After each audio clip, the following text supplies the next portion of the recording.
Hey everyone, and welcome back to the channel. So in today's installation video, it's time to put a high clearance front bumper on my 4th gen Toyota Tacoma. So laid out, I have the Chassis Unlimited high clearance bumper. I'll have a link down in the description where you can purchase this product. They also have a different style high clearance front bumper, just depending on the look that you're going for and how much you want to cut. Both are going to be great options.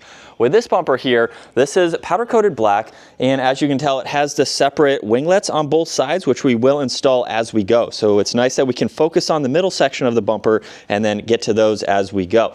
I also got the cutouts for the parking sensors. You'll notice too, there's cutouts where you can add lights. I plan to put the factory fog lights there. There's also the D-ring hooks, and then this is also winch capable. I won't be doing that in today's video, but down the road, I will be able to install one as I need one. Now, if you missed the previous video, I went ahead and installed an OEM front bumper. That way I can preserve my body colored front bumper. So this is the one we will be cutting up. So to start off loosening the front end to remove it, there are 3 10mm bolts at the top of the grill. So there's one on both sides and one right in the middle. Once you remove those, there's also going to be 3 connections. On this passenger side, you'll remove the top 2, and these both have a different design to them, so that way you know which one is top, which one is bottom. On the driver's side, there's also an additional plug that you need to release, and then you'll notice this plastic trim cover is also attached to the back side of the grill. So there's a few push pins, so just push on those. You might need a flat head to help raise this out. So you'll have one on both sides there, and then we can start to loosen the top of the grill here.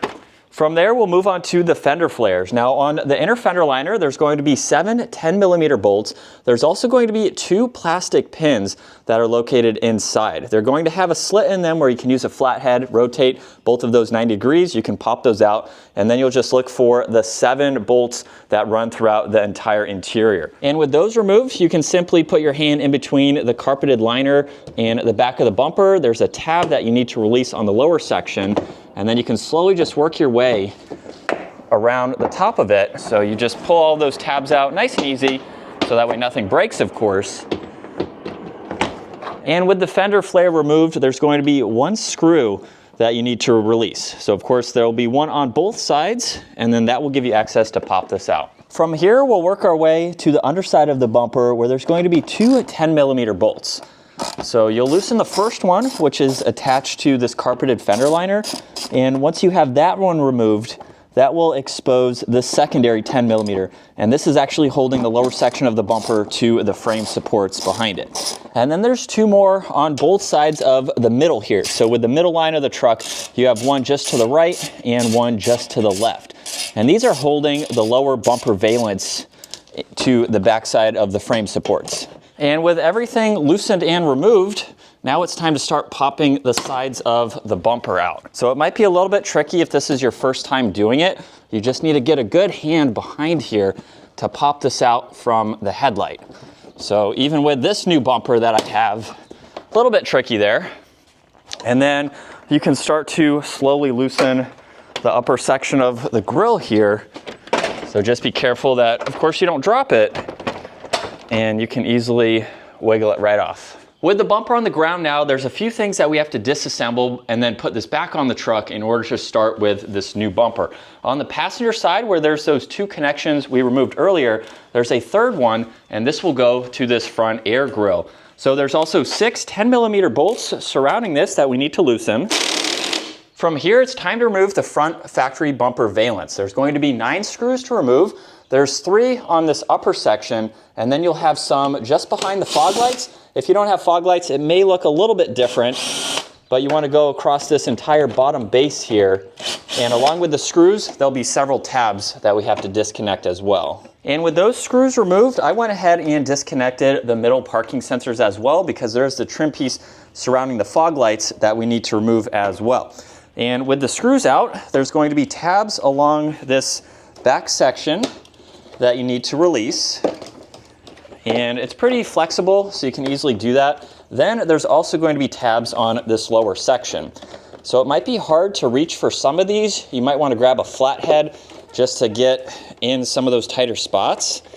But from there, as I release those, I can lift the bumper up too and slowly start to separate this out. And with several of those tabs loose, it is sandwiched between this cover here, which is why I disconnected those parking sensors. And from here, with some wiggle room, you can easily lift this up and pull this out. Now with that out, we can move on to this cover here, where there were some tabs on the back side, and I popped those out as well. Some of them you can just kind of pull out, but you may need to get behind it and release those too. And you can pull this trim piece out as well. And then since I will be using the factory fog lights for the new bumper, you want to make sure you have a long Phillips head extension. You can actually reach it in there, and if you gently press hard enough and just take it easy, you can actually loosen that bolt for the inside. There's going to be one on this side as well. And then right on the back side, there's the connection for it. So of course you have to make sure you disconnect that, and then you can wiggle this out of its housing. With the stock bumper now ready to put back on, before you do that, you have to remove the factory crash bar. There's going to be 8 bolts. I'm using an 11/16. I believe it's a 17 millimeter.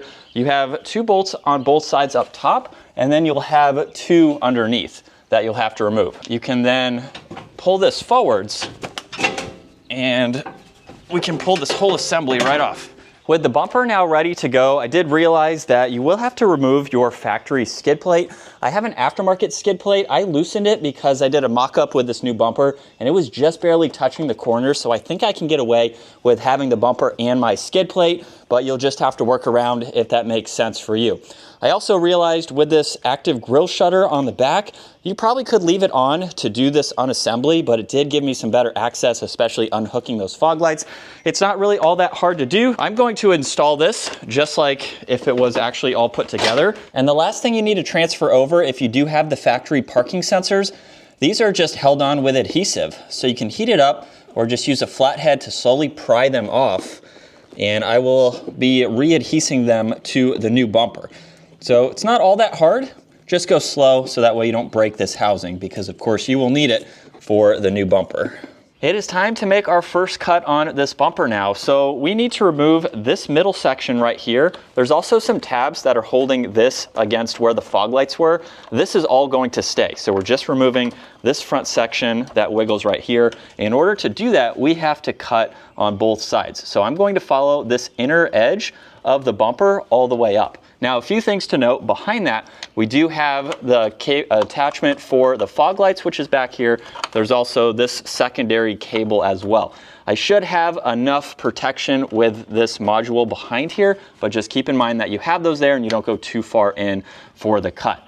I'm also just going to follow this line here and keep this edge as protected as possible. So with my oscillator, I'm going to angle it inwards. I can afford to mess all of this up. I don't want to scratch up this section here because we will be cutting somewhere around here and having this corner here. So we want to keep that nice and protected. So after that initial cut, we align the bumper back up, and we do have to make an additional cut. Now this cut here is part of the factory bumper, not this bumper cap that I bought, but we just took this corner out here. All it was doing was holding the wiring for the fog lights, and there's also a screw in the upper section for that front bumper valance. So here's the before with the section that we are cutting out. So basically this triangle right here. So with that cut out of the way, the upper section of the bumper could fit nicely. So with all of our trimming done, I did go ahead and cut some of this corner here off. This is time for the first installment for the middle section. And if you are doing this for the very first time with your stock vehicle, you're going to reuse most of your factory bolts. The kit does come with some, but you can use as many as you can to put it back. So with the first test fitment for this bumper, everything is lining up really nice. We ended up using all 4 of the bolts that came with the kit. So we have 2 on the upper section there, and then there's 2 factory bolts down below and 1 right here. So there's 5 on both sides holding that in place. So now it's time to make our cuts for the winglets. On the driver's side here, we already have this one done, and it is looking really good. We did a lot more cutting than we anticipated, just so we didn't cut too much off. So on the passenger side, this upper tape line is going to be our cut line. This one is just for me to get all of this out of the way. So if you can see with the winglet installed, we're basically going down the width of this blue painter's tape. So with that initial cut out of the way, just to get that bulk gone, there's a few things we learned on the other side. One is there's this part of this inner frame that we will have to cut as we go. So I did release this section here. This is holding, I believe it's the fog light, so we'll just reroute that somewhere. Also up here, you're going to want to disconnect this from here. I've seen in other videos where this gets cut, but honestly, it's just going to rub on the inside here.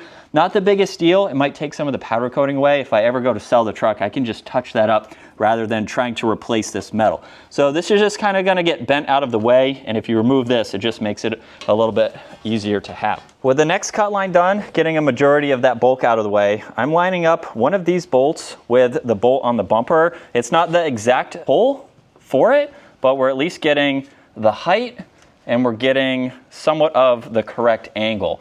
So I think going underneath that tape line, we right about there? Yeah. That is going to line up with the other side, and we should be good to go. So with our tape line based off the driver's side, we do have to make one more cut. As you can tell, it's just barely touching the bumper, whereas on the driver's side, going off of that line, you can actually see underneath. For the installation of everything now, it's going to be easier to fully connect the bumper on the ground. So with these winglets, you can have those bolts nice and secured. Now we're working our way to the parking sensors and the fog lights. So with one of the factory parking sensors, they're actually just adhesive to the original OEM bumper, so you can easily peel them off and then put the adhesive on the back side. So that's all we're doing for this, since that's how they were from the factory. You'll notice that we can see the Terra color, so maybe at some point I might wrap that black just to make it blend in a little nicer. Moving on to the middle two sensors now, you'll notice that this ring here is a little bit thicker, so this is going to go in different than the outer two. And the top of this ring is also thicker than the bottom here, so you want that thicker portion to be the top. Now, as I put this in here, since it's going to be a little bit more snug, I'm using an 11/16 socket to place it on the back here, just to tap it in very nicely. So I'm not going to use a lot of pressure. We just want to gently go up and down to make sure it's going in centered. And then the sensor will just plug in like normal. You want to make sure that the connection is facing the inside of the vehicle for its normal attachment. So then we can just lock that into place. And honestly, with all the adhesive, they should be fine on the back of the bumper there. And then also on this side here, on the other side, I figured out a really cool way to preserve this. So if the truck ever goes back to stock, this is not cut. What I'm going to do is flip this up.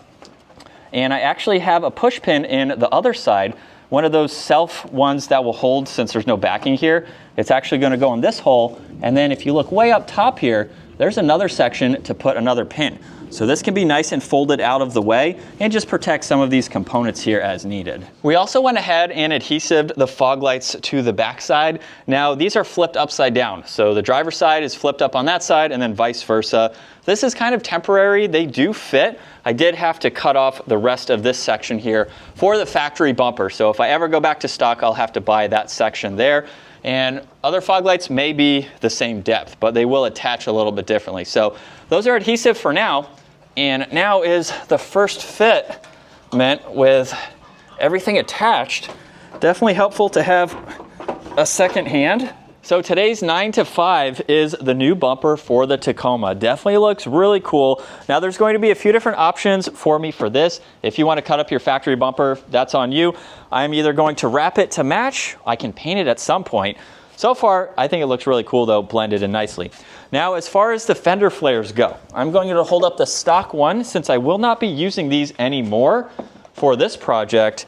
With it lined up, I believe you're going to be cutting somewhere in the middle, but of course, just like we did the bumper, cut and give yourself a little bit more and go up from there.